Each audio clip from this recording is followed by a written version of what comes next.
Hi folks, it's a rainy day here in the workshop, so I'm going to turn these two scraps into a lovely dovetail box to brighten up the day.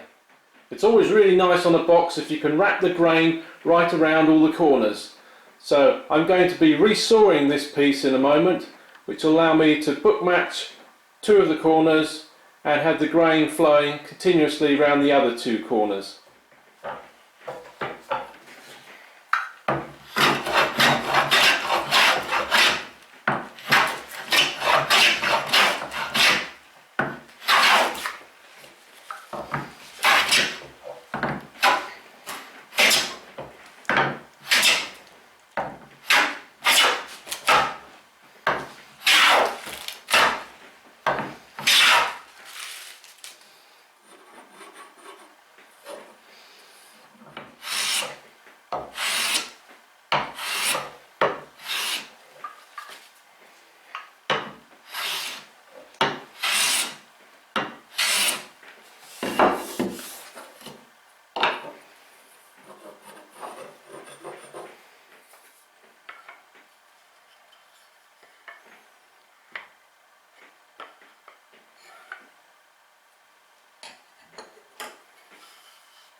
Now I can gauge off the widths of my sides and resaw.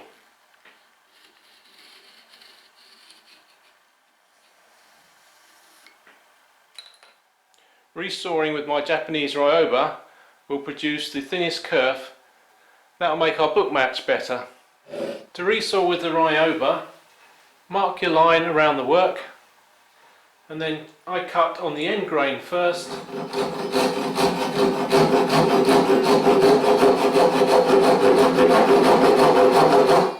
Just to establish my cut line, and then I gradually angle down to about 45 degrees to cut straight down the resaw line.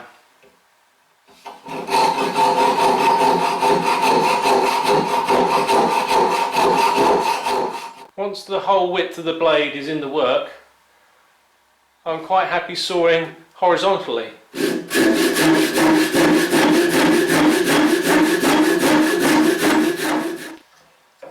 And as we approach the very end of the cut,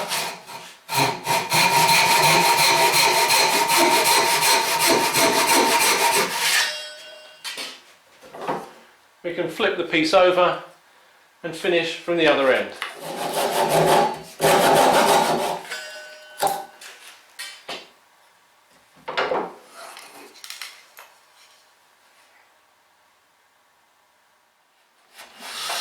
Clean up the saw marks.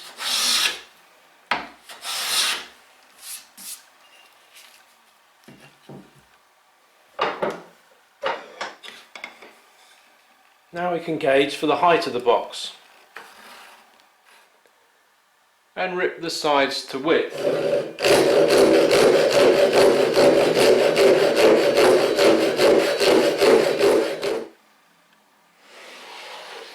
Shoot the sides to final width.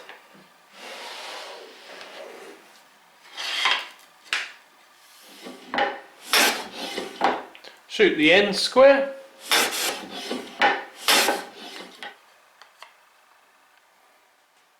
Decide on the proportions and mark the work accordingly.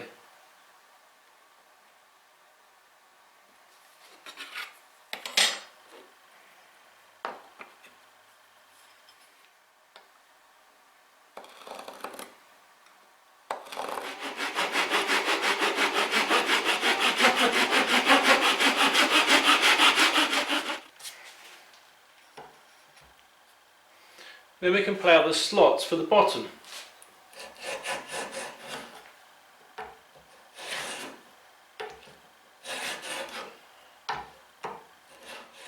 Through slots on the ends and stop slots on the sides.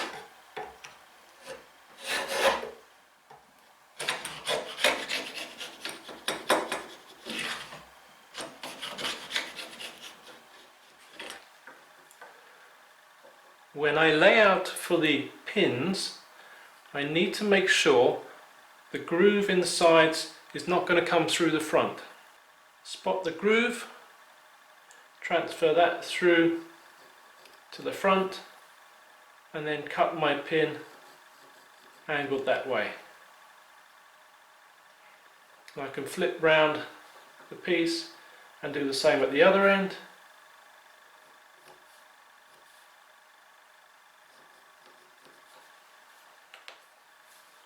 Now I can take my dovetail marker and mark those angled cuts.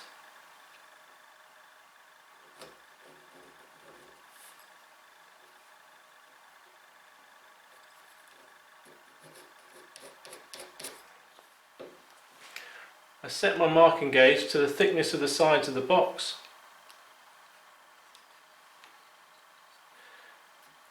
And I can mark round for the depth of the pins.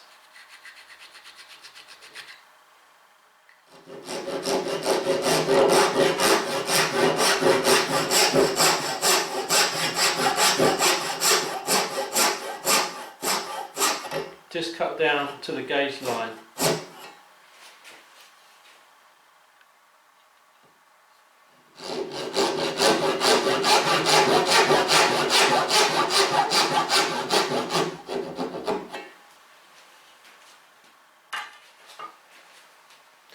We can either chop the whole of this waste out, or we can use a coping saw or a jeweler's saw just to take most of it out.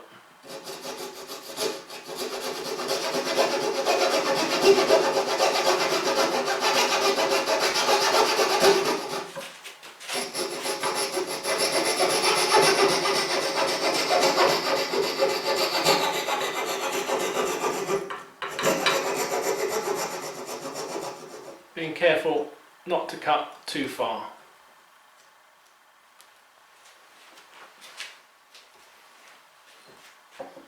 I've actually stayed quite a long way away from the line here, so there's a fair bit of chopping still left to do.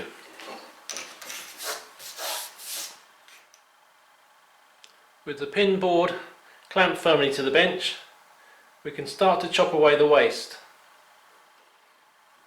Firstly, I'll just drop the chisel into the marking gauge line, give a little tap and extend up to the edges of the pins.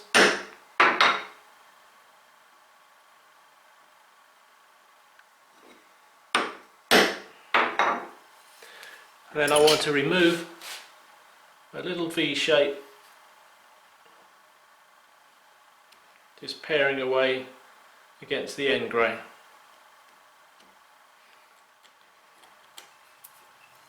That gives us a solid foundation to rest the chisel back against and cut a bit deeper.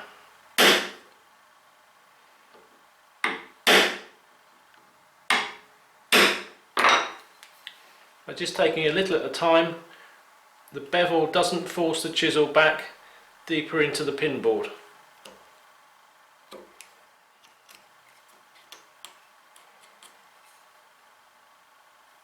And then we chop down roughly to half depth.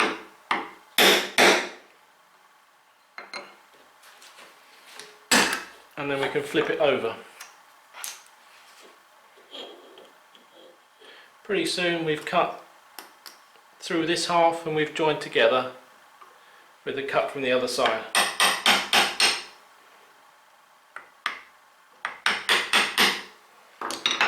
Then it's back to the vise just to clean up. Back in the vise, just use our chisel to pare any last remaining bits in the joint.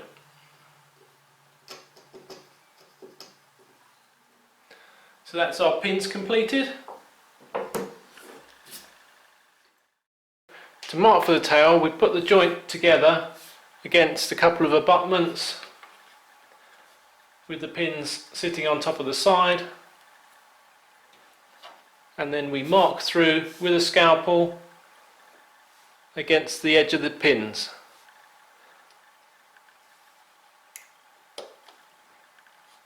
Nice clear line.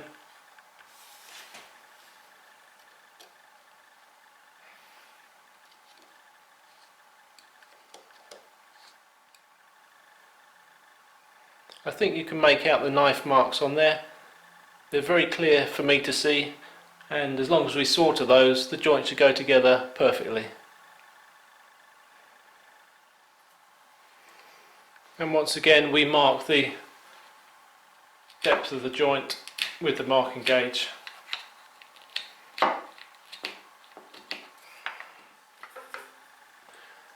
We can square across from the end of the knife lines.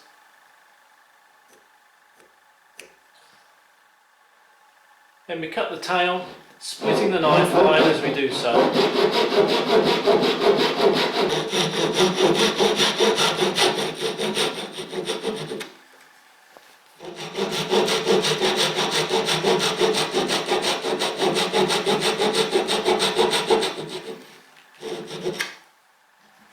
And we can cut off the shoulders.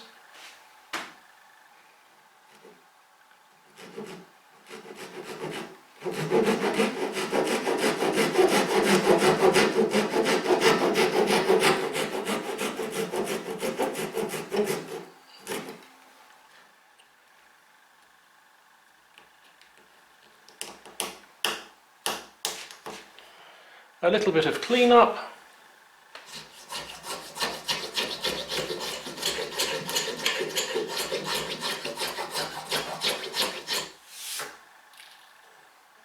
And the joint's complete. And as you can see, this isn't actually part of the box.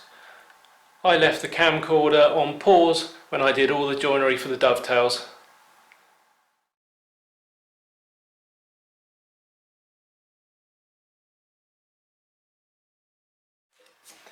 I prepare a drop-in lid with rebate planes and shoulder planes.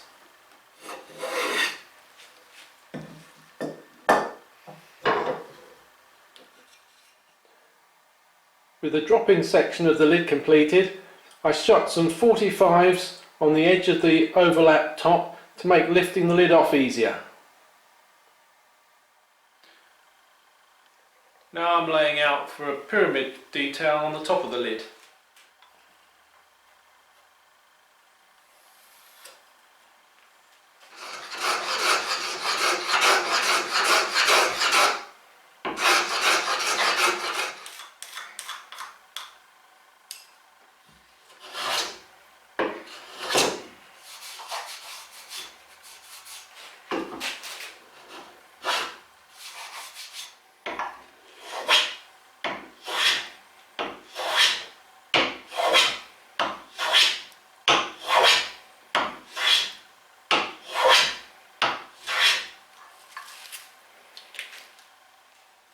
I've backed up the end of this side so that I don't tear out the edge of the board.